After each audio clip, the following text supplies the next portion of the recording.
First of all, thanks for staying. Appreciate it. Exciting game. Ended on our side this time. Louisiana Tech plays extremely hard.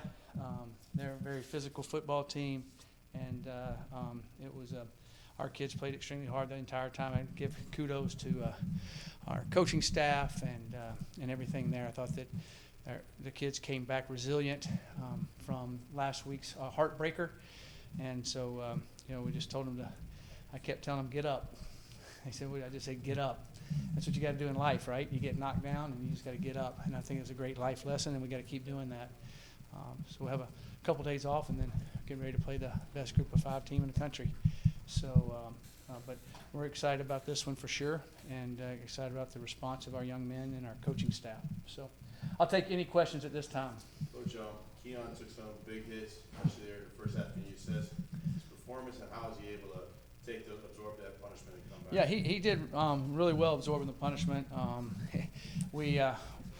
of our guys got beat inside, and then we ID'd one of them wrong, and the guy came clean. And so that was tough. But we were talking after. He said, I'm going to trust him, Coach. I'm going to trust him. And he did. He just sat in there and trusted him and made a lot of good plays. And so I was pleased with his effort doing that. That's another Bill Parcells-ism. If he gets hit like that and then he can step back up in there and sit there and step back into throws, then you got a tough quarterback that's he's not looking at the rush, he's looking downfield. And that's what a good quarterback does.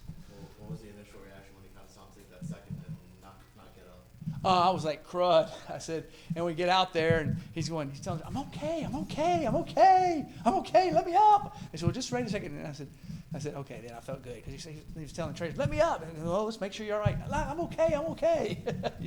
So it was just an ugly looking hit. So it was good that he was okay, that's for sure.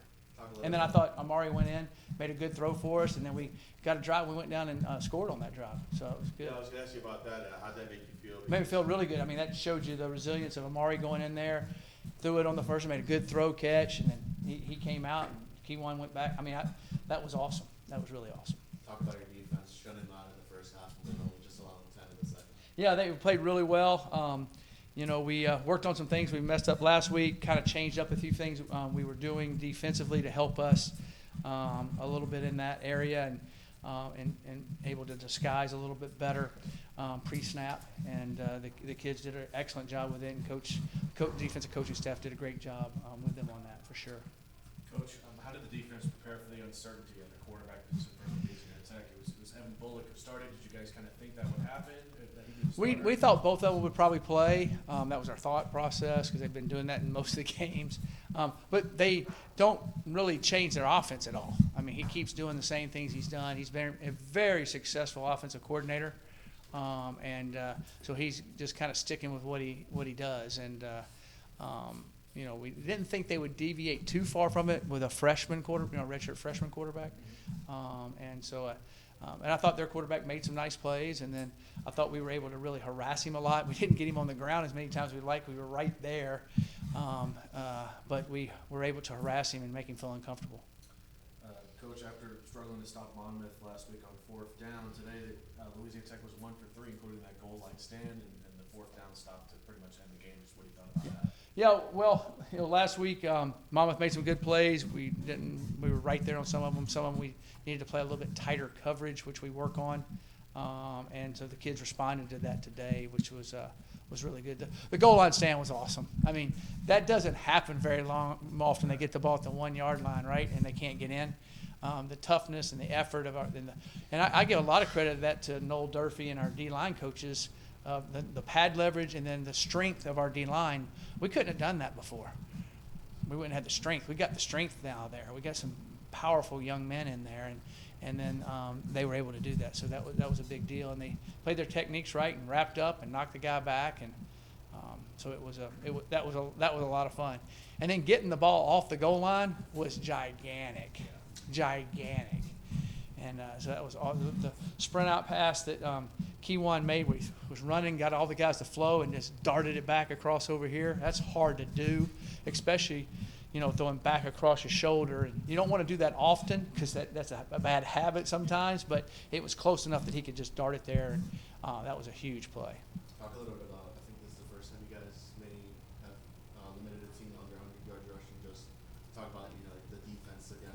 Yeah, we did a good job against the run. We were physical in there.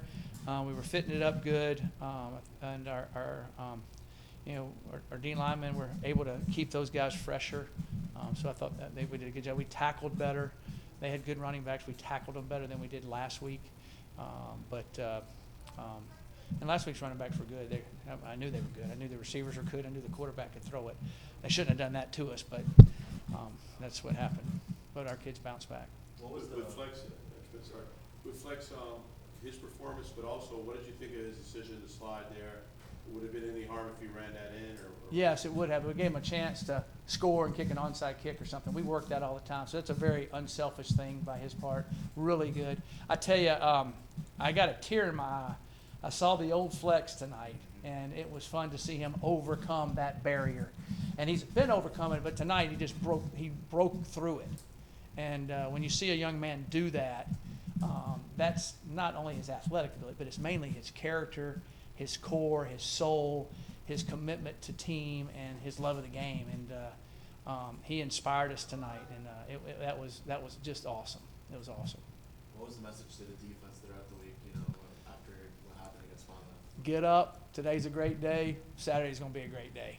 So every day we took it that way. It's exactly what we said every single day. And then we kept preaching start fast, finish strong. Because we've been starting fast. We have been starting fast. Last year we didn't, right? This year we're starting fast. Now we got to finish them. And so that's been our finishing them, and we're going to be able to do that. Juju Lewis didn't play. Juju tore his ACL, got operated on Thursday. It's a shame. He's a really good player. He'll get a redshirt year and be back next year. Coach, at times this game felt pretty chippy, a few unsportsmanlike conduct penalties handed out here and there. Obviously, it's a big game for both teams that brings out the emotions. What did you think about that? Yeah, I thought our kids handled it well. It is an emotional game. I think we had one offsetting, and then I think they had two that helped us. We got to go to, and then we had the big one that happened to us last week. It's we've got to be able to control our emotions and play within the whistles. They're not a dirty team or anything like that. I think everybody was just battling, and it happens sometimes, but it sure don't need to happen on big plays. Didn't see Josiah with somewhere of Ferguson and State. Mm-hmm. Josiah. Yeah, Josiah didn't play this game, and hopefully he'll be back next week. FIU's now 2-0 in Biscayne Blues. Just what are your thoughts on those news? Well, if my AD would let us wear them every game, we would. We got a lot of marketing stuff we got to do. Plus, we bought other uniforms. I'm joking on that. Yeah, our kids are playing good in those, and we're going to wear them again this year. So we'll see how that works. So yeah, but they look good. They look good, and we sell some different shirts too, which is awesome for our program. Talk a little bit about Liberty as you guys get ready to play. What did you say about Oh yeah, Liberty's the best Group of 5 team in the country. They lost one game last year to Oregon, and in the Cotton Bowl, I believe. Wasn't it Cotton Bowl, Fiesta Bowl, Cotton Bowl? Fiesta Bowl. And so they're really good. They're really coached well. They got the Conference Player of the Year and the quarterback. They got great running backs. Their defense is powerful, and they got a great following and really a lot of bells and whistles up there that are really nice. So our kids will look forward to going up there and playing. We're going to enjoy this one tonight and get a little rest, and then hopefully go up there and give our best shot against them. What's the influence JoJo Evans had on your, being able to play the whole game and kind of fumble recovery? Yeah, he's awesome. So this is JoJo. You got to understand his personality. He lights a room up. So we're going out at halftime. I talked to him. I got him all pumped up, and he's yelling, "I made it through the first half! I made it through the first half!" And so he got everybody loose. He's, "All right, I'm gonna make it through the next half." So it was. He got everybody like loosened up but intense. It was good. It was good. So that's Joe. You got to. You need to sit down and just talk to JoJo. You'll cry. You'll start laughing so hard. He's got a phenomenal personality. Heck of a leader. Anything else, guys? I'd like to talk about two things real quick. First of all, what's going on with the hurricane in North Carolina and all that. Extremely sad. Prayers for them, seriously. Our team has prayed for them. We're going to be praying for them. All the things going on. My brother, I've lived through one of those before, and they're really scary. In 2010, my brother Matt, my dad and mom lived in Nashville, and they lived in a house over in the Bellevue area, condo, and they had that huge flood in Nashville. I don't know if I remember in 2010, there was a huge flood. So my mom calls my brother, at Sunday morning at 8 o'clock in the morning, and Matt was getting ready to go to church. He goes, Matt, I'm standing in water up to my knees. Well, my dad was bedridden because he had MS, so he couldn't, she didn't know what she was doing. There's no way. So my brother drives over there, and he stops, and they stop him about a mile away from the house. And you can't go in there, sir. The police, I'm going in there. The police said, no, you can't. And he just parked his truck and took off running. Well, they couldn't chase him. Then he had to swim. And then he got to where my parents' house was. And when he got there, it was already above the stop sign. But inside the house, it was right below my dad's bed. So he gets in there, he gets my mom out, swims her out, gets her up, and then up above them was another, it kind of went up a hill, and above that was where my other houses, other apartments were. And he got them to him, got my mom to him. Then he went back and got my dad, and he's sitting there going, Lord, what am I going to do? I can't get him out of here. Well, my brother, one of his first jobs, he's a salesman. He sells medical cells for the brain, and does that, and he has done phenomenal. And but one of his first jobs was selling the striker bed that's in the hospitals, and my dad had one of those. Well, it's wrapped in plastic because it has the different wires and stuff in it. He goes, I can think we can float him out of here.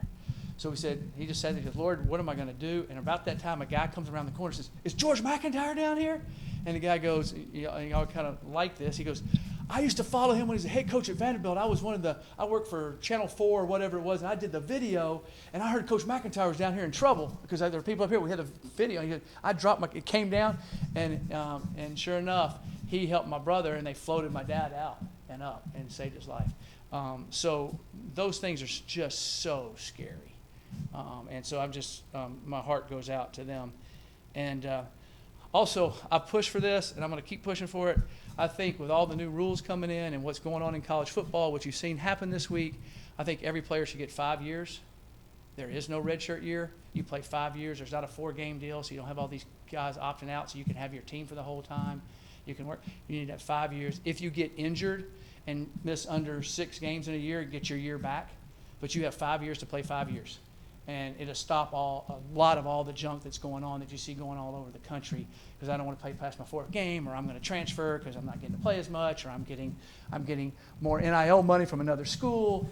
I really think that needs to be put in, and so I want to campaign for it. I've talked about it. I know people are talking about it. I've been pushing it for a while, but I definitely think it's something that should be done.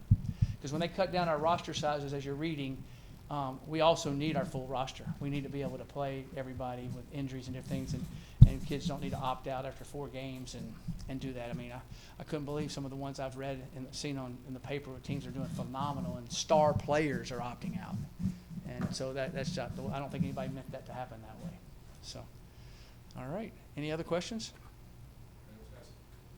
Or was it to slide there when you had a Nah, it wasn't hard. Like, we practice that every week, man. I'm a team guy. I always put team first. I don't care about no individual stats, man. I just wanted to seal the game and get out of there. Talk about the night that you had 75 rushing yards. Coach Mac said that he finally was able to see the old Flex Joseph go out there. Just talk a little bit about your head. It's more of just trusting myself. I know my teammates going to help me do it. I came from a bad injury, and my body, I'm kind of getting up there. I'm kind of getting old. My body hurting, but I was like, man, my team depended on me, and I love my guys, and I trust my teammates, so I just went out there and gave them my all. How important was this one, knowing that you guys were 1-3, looking to start strong in conference play? I was telling the guys we need this one. Like, this might be the most important game of the season. We need this one so we could turn it around, and to start off conference play 1-0 is a great way. What did you were you near Keon when he got hit and coach was saying that let me back in, or did you hear him kind of protesting to get back in the game after he took that hit?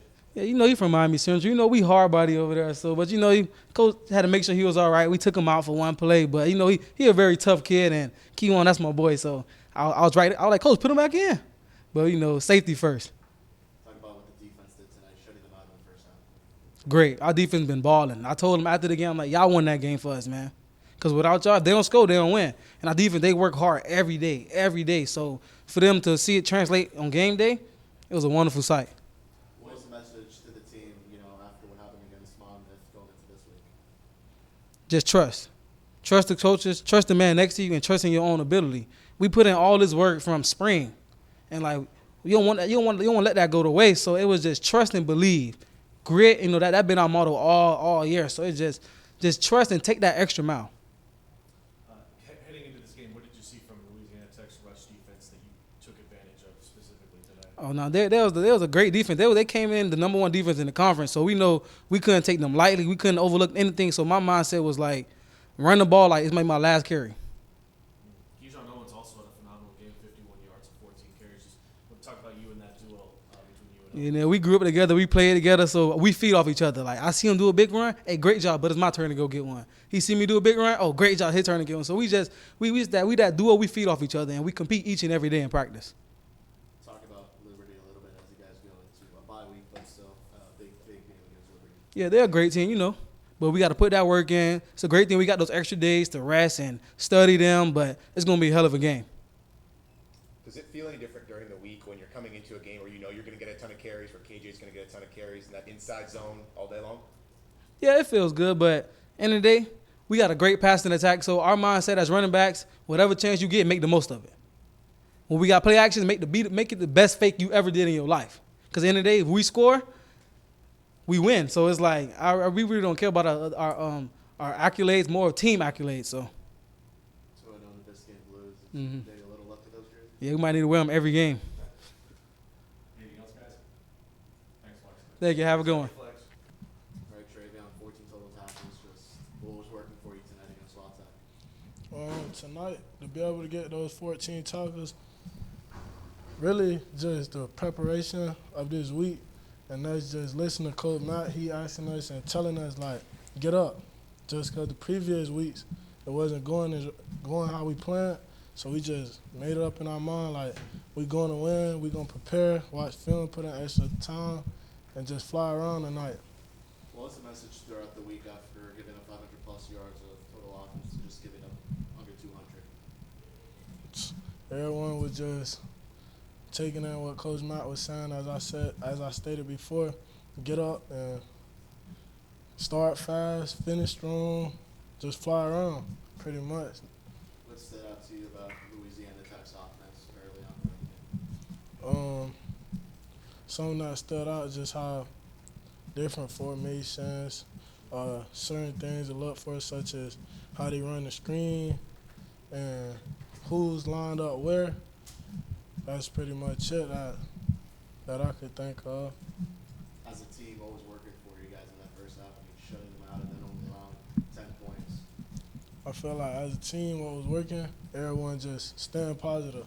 Like, keep your foot on the pedal, keep going harder, and harder. That's pretty much it. Just the energy, like, it'll carry over and the team will just take off like a seeking missile. When you found out that Evan Bullock, the true freshman, was going to be starting in this game, as the game began, did your mindset change at all, or were you excited to take him on, or anything like that? As who? When Evan Bullock for Louisiana Tech was the starter for the quarterback? Oh, no, I mean, you got to respect everyone, no matter the age or – because if you're talented, all of us talented. Everybody can make something happen, so you just got to respect everyone and treat him like he's an older guy as well. It's the first time in a few weeks that JoJo Evans completed a full game. Coach talked about how he was hyping up the team in the locker room at halftime. What did you notice from him tonight?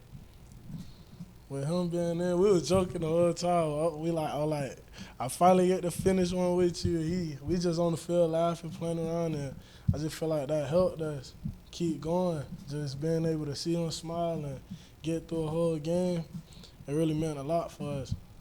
How important was this win for you guys, knowing you guys are now in conference play, and it was big to start out 1-0? It was very important to us, just starting conference 1-0, and we just going to keep going from here, putting in work. You've never faced them, but just talk a little bit about maybe looking from the outside and what you've noticed from Liberty, which is probably one of the best teams in the G5. I mean, some I noticed, their quarterback pretty good, running back, but we're going to prepare and go out there. What goes through your mind on those screen passes where it's all the way on the sideline, you're in the middle of the field, and then we blink, and all of a sudden you're taking a dude down for a loss on the sideline? What goes through your mind? Once I see the play developing, I just make sure my job is handled and take off fast as possible. I'm in a race. I tell my teammates, first one there, just don't get in the way because you liable to get hit too. So that's pretty much it. Just fly around.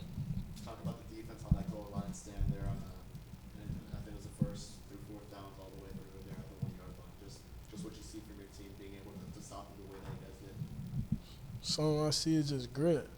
Everyone, we just talking to each other while we down there. Like, they don't get in. They don't get in, no matter what. And everybody stood on their part, did their part, made sure they didn't get in. Pretty chippy game between both teams. A couple of sportsmanlike conduct penalties thrown on Louisiana Tech. Just talk about the emotions you saw from them going up against you guys. Obviously, big game for both teams. You know, during the course of the game, emotions, it get all over the place, so that probably plays a factor in some of the flags that was thrown. But you got to be able to, me personally, I think everyone should be able to control it during the heated situations just because the outcome it could give towards your team.